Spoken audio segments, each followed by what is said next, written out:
ছোট্ট একটা গ্রামে থাকত রবি। খুব ভালো আর সৎ একটা ছেলে। কিন্তু সে ছিল খুবই গরিব। একদিন হঠাৎ তার মা খুব অসুস্থ হয়ে পড়লেন। ডাক্তারের জন্য দরকার ছিল টাকা, কিন্তু রবির কাছে কিছুই ছিল না। মায়ের পাশে বসে রবি অসহায় হয়ে গেল। সে বুঝতে পারছিল না কি করবে। চিন্তায় ডুবে সে রাস্তায় হাঁটছিল। হঠাৎ সে একটা মানি ব্যাগ পেল। সে তুলে খুলে দেখল ভেতরে অনেক টাকা। রবির চোখে আশার আলো জ্বলে উঠল। সে ভাবল, এই টাকা থাকলে তার মা বেঁচে যাবে। এক মুহূর্তের জন্য সে থেমে গেল। চারদিকে তাকালো, কেউ নেই। কিন্তু হঠাৎ তার মায়ের কথা মনে পড়ল। রবি, কখনো অন্যের জিনিসে লোভ করিস না। রবি চোখ বন্ধ করল, গভীর একটা নিঃশ্বাস নিল।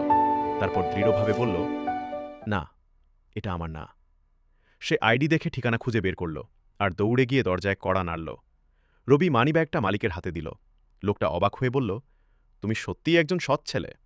রবি হেসে বলল, আমি শুধু সঠিক কাজটাই করেছি। সততা কখনো হারায় না।